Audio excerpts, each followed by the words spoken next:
Hi, my name is Zahid, and this is a presentation for our final report on the course Strategic Management in Energy Enterprise.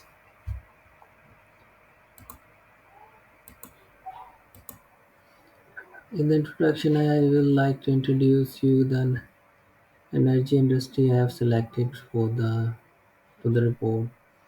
So the one I have selected is the electrical utility industry, and the reason is that this is one of the industry which is going to change for the next coming year, and the growth rate is expected to be more than 4%. This whole thing will change the grid transformation with the additional new renewable and the business model. With the in this industry, the companies I have selected is Duke Energy and Dominion Energy. Starting with the Dominion Energy, it has a headquarters in Richmond, Virginia, with 17,000 employees in 13 states. It has a strong generation transmission system and have nearly 7 million customers. Dominion Energy strategies have been formed based on the growth plan, which include, first of all, with the infrastructure growth, which strategically has been investing in their growth project because of the, the expansion of the territories and the need for the electrical industry. These growth have been basically for upgrades and the new capital project for the sustainable growth of the company. You can see the company has invested a lot for the last six year, and by 2020 it has spent 5.7 billion plan to for the infrastructure growth. The second strategy they have followed is the acquisition merger, and the key one has been the Skinner Corporation, which basically allowed them to expand in the electrical industry. And they have also done acquisition in renewable solar in back 2012 2015. They have some acquisition from the gas business. Then the most of the growth plan earlier was on the nuclear core station and transmission. Nuclear has been mostly on the upgrade, licensing renewal, and upgrade of the transmission, old transmission lines, and the expansion of the transmission system to be more resilient and dependable.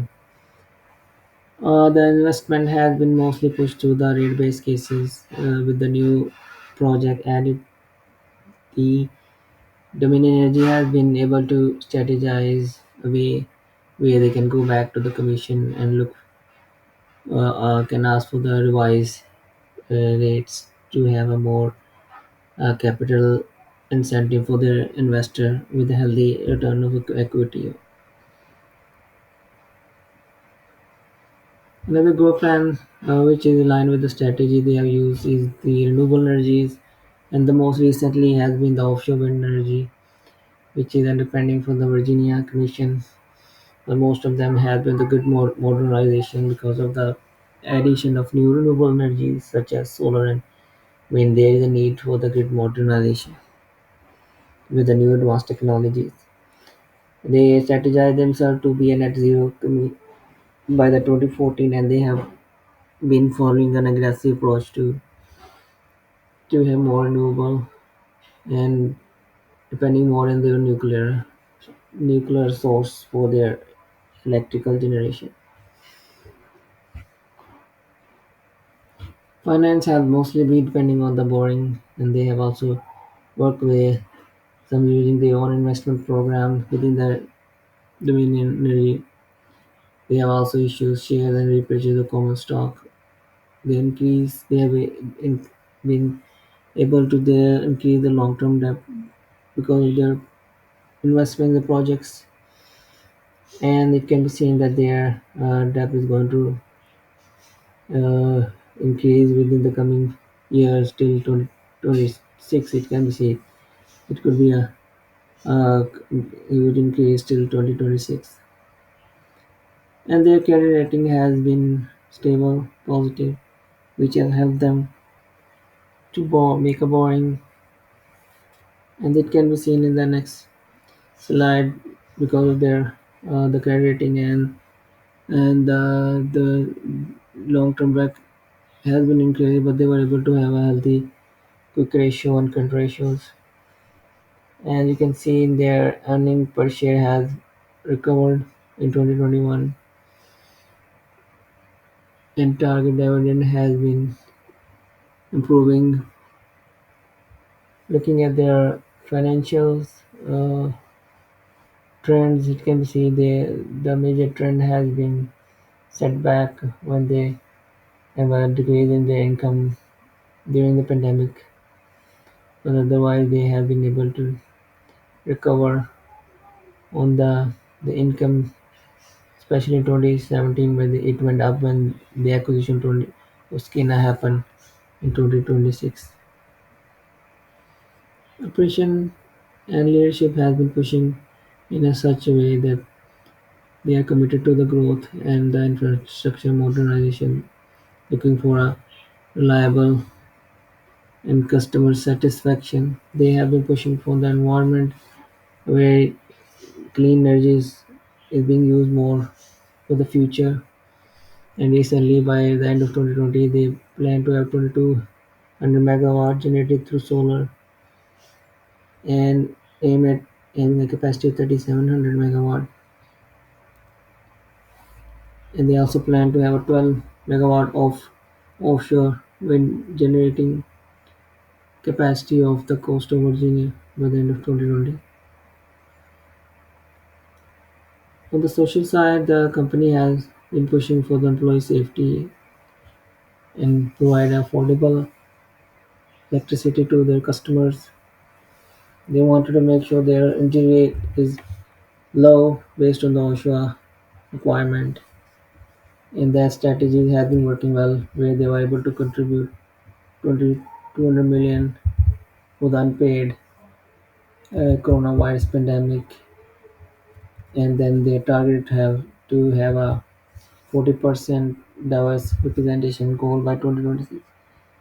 The company governance has been overseeing uh, how they're able to faithfully meet their commitment of the five core values: safety, ethics, excellence, and able to embrace changes to become a one team with the company. Recommendation for the energy domain energy has been that they should keep on growing their investment plan for the growth with the addition of new solar and wind energy and the grid transformation. There is a huge opportunity for the company to invest more in the growth, which will help them to have more wise rate basis, and in result they can have a they can offer their investor and the stakeholder a healthy return of equity, and they can use the capital. They can gain the capital using the bonds and issue the share which they have done historically.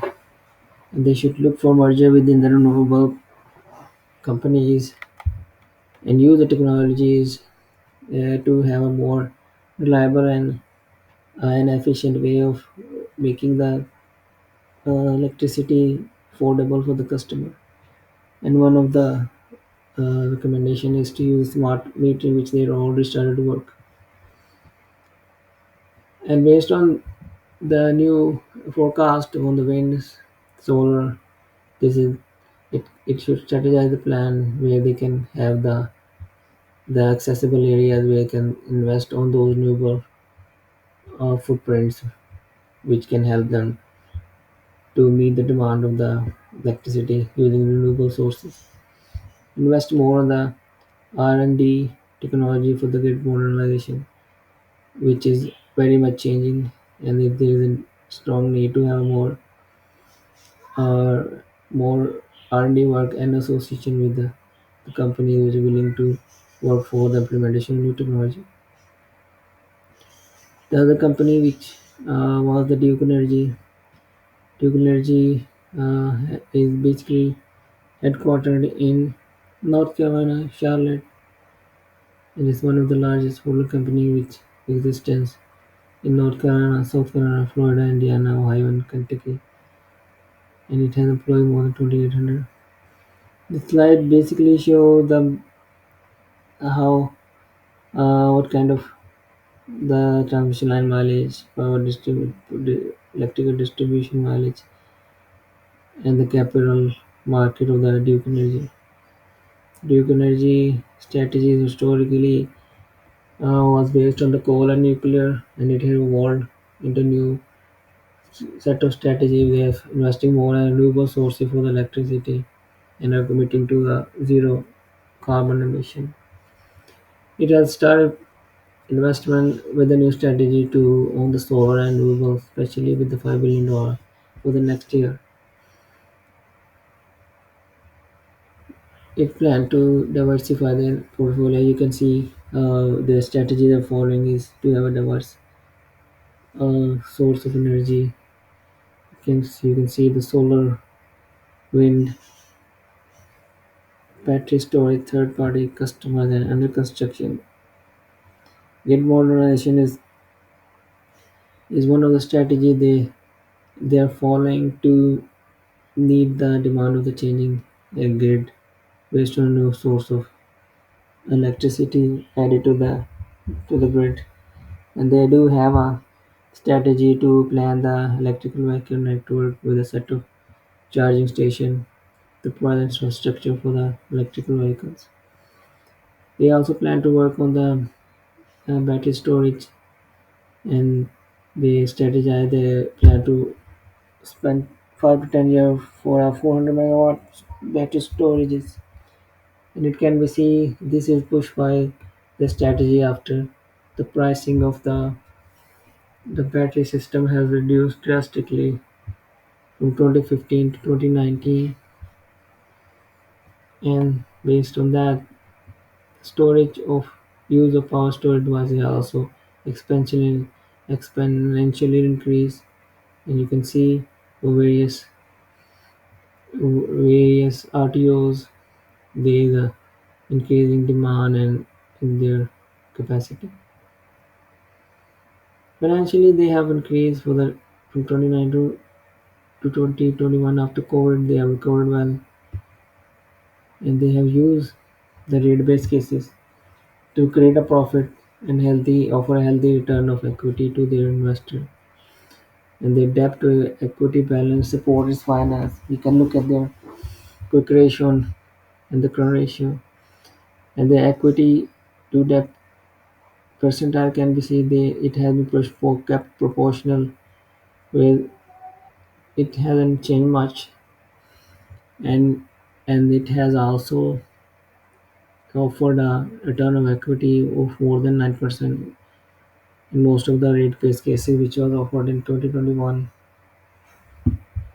It also strategized to sell its Latin American business, and one of the strong mergers has been with the Progress Energy, which has increased its revenue. Operational leadership has been a vision for an operation which is more focused on the customer. They wanted to implement the technologies where the grid is more resilient with more technology use. It can help the nuclear have a longer lifetime with the submission of renewal licenses, which help them to have a more revised rate cases for the stations. Secondly, Duke Energy strategies on the operation and leadership have been driven by the environment, shows social and governance, where they want to invest more on the environment, clean energy, and affordable social community support, which they have supported well as explained in the report. They have spent more than 30 billion on the community building, working with the university and colleges to offer the scholarship. And they do also work on the governance, which has a clear side, and also lobbying in the various forum where they can support the green energy to have clear vision Recommendation for Duke Energy has been that they should keep on investing in the growth plan, look for an opportunity where they can have revised rate-based cases, which help a healthy return of equity and make the business profitable. They should still use the same method they have used historically on issuing bonds and shares for gaining the capital, merger and acquisition in various places where they are more willing to merge with the solar or the wind energy companies. Wind and they should invest based on the wind forecasted footprint as has been shown early in the picture. And they are also strategize to work with with companies where they are more willing to do R&D work and create a relation with Duke Energy. One of the examples is Siemens, and they are working with the Clemson University. So this is the end of the presentation, and if you have any question, I'm going to more willing to answer those questions. Thank you.